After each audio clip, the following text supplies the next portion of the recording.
Nation of Fit in Town, welcome to day 54, and we've got 16 days to go, officially speaking. More of your questions and feedback, so let's get into it. This person writes, this is under the heading of name something you can improve upon for the following week, including more cardiovascular activities. I got to pass the pool, so I'm going to swim lengths. Unfortunately, this means I can't tabulate the recommended intervals from the pool. So I go for about a half hour and I leave it at that. I just need to dedicate more time when I am in town doing physical activities after work. Yeah, so swimming is great. I think this is awesome, and I would keep it up, especially if you enjoy it. It's a great activity. It's easy on the joints. The only thing that's hard about it is to get the heart rate up for a couple reasons. One, there's the buoyancy of the water, so this makes it harder. Or basically, there's essentially something holding you up. So it makes it harder to get the heart rate up because of that. Also, the water has a cooling capacity on the body, and this keeps your heart rate down. So just keep that in mind. But I mean, this is a great physical activity, and if you enjoy it, by all means, keep it up. All right, name something specific you need help with. I'm going to the chiropractor on Monday. Both my neck and hips have been out for a few weeks. Making morning workouts very uncomfortable and impeding my sleep.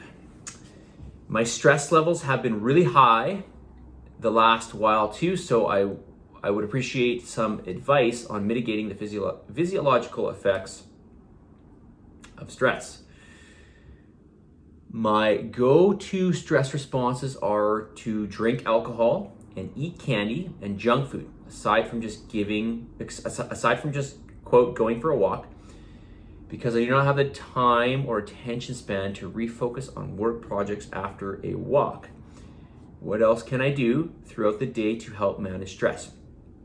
Okay, one thing I will just say here before I talk about some things to help mitigate stress is, this is, your body also might be just reacting to the lifestyle measures perhaps that you've partaken in to have these physical effects that you're having, for example, with your neck and your back and all that. So the alcohol consumption and the refined sugar consumption, this is all known to have pretty bad effects on inflammation in the body, among other things. So, this just might be, for lack of better words, and I really don't like this because this just gets thrown around all the time, but if you go through a period where you're not indulging in these activities anymore, your body is going to do some kind of what I would consider to be like a detoxification. That is, it's not getting these same elements in it anymore, and it's getting replaced with, hopefully some more positive elements, right? So this could be and I'm not saying this is the case, but certainly I would say it is contributing to some degree in terms of the way you physically feel, okay? The physical pain you have. All right, so mitigating some of the stress that you're encountering. I've got a little list of stuff here, so let me just pull it up. All right, so number one, I know this does not sound sexy, but get adequate amount of quality sleep. So this involves what you do around your sleep before you go to bed. This also involves going to bed early enough. Go to bed early. Listen, when your sleep is not there, when you don't get adequate amount of sleep, when you don't get a quality amount of sleep, everything goes. Everything. I'm a different person if I don't sleep enough. Like, I become a what I would consider at least somewhat of a man baby if I don't sleep enough. So really try to get a good amount of quality sleep. I'm going to tell you again, go to bed early. Try to go to bed early and do all the things that are going to help you to get a better sleep. So for example, implement some sleep hygiene. So stay away from stuff that's going to heighten you before you go to bed. Try to relax, read, stay away from blue light, go into a cool room. What else can I think of off the top of my head? There are some other things too, but get to bed early and really work on that sleep hygiene. Number two, supplement with magnesium and inositol, okay, and maybe L-theanine as well. These things are all really good for helping you to combat stress.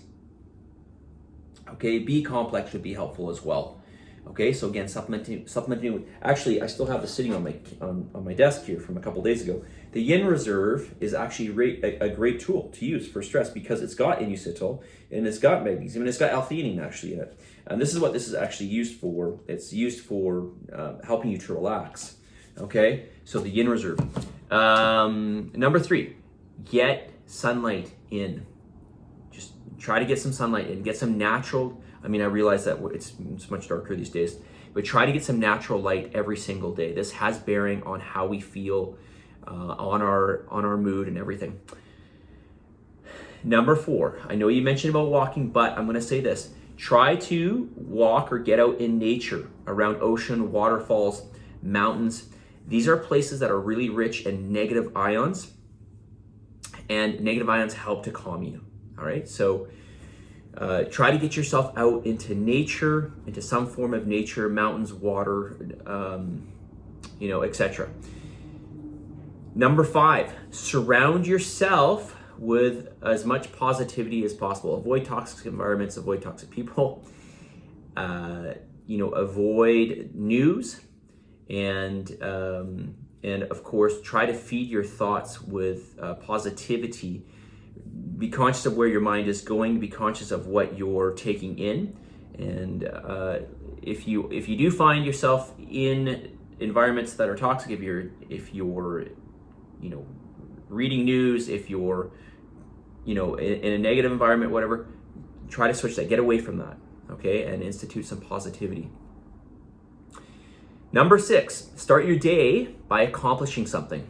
Now, this might sound a little weird, but if you wake up and right away you go and do something, like, so for example, like one thing I used to really like to do, I don't do it anymore because I teach early in the mornings, but was cardiovascular work first thing in the morning. And just getting up and doing something that I knew I had to do and doing it right away, it just got my day going, and it relieved my stress levels because I already knew I had accomplished something.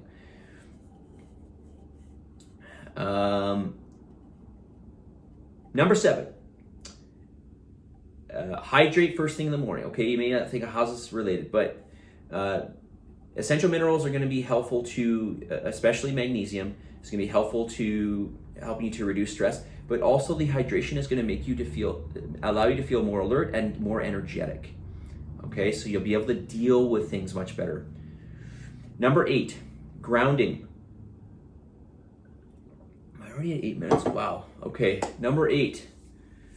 All right, let me go through the rest of this tomorrow, because this is going to be just too long of a video. Okay, so I've given you at least 7 things. I'll go through more tomorrow. One thing I want to say too is stress is a state of mind. I understand, and listen, we all get stressed, so I'm not just going to sit here and say, oh, just your state of mind. You just need to change your state of mind. But remember that there are ways to, everything's relative. So anyways, I think I'll get into some topics tomorrow about this that might perhaps change perspective. Let's get to the message of the day. On this day 54, where are you? Message of the day. And my message of the day to you is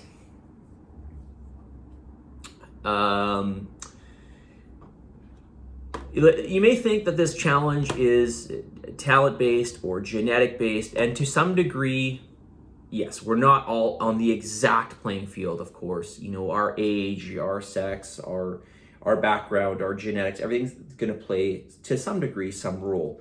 But here are 2 things that you can control that will help you. And that is your effort, the amount of effort that you put in on a daily basis, and of course your attitude. These are 2 things that we have full control over, and that will, I will argue, make the biggest difference in this challenge or whatever you're working towards in your life, okay? So your effort and your attitude, these are 2 things you can control, you are in full control of, and you can dial up or down for that matter, right? So your effort and your attitude, think about that, your effort and your attitude. Positive energy, positive vibes, believe in yourself, for the love of God, give some gratitude, and as always, I'll talk to you tomorrow. Well, at least for the next 16 days.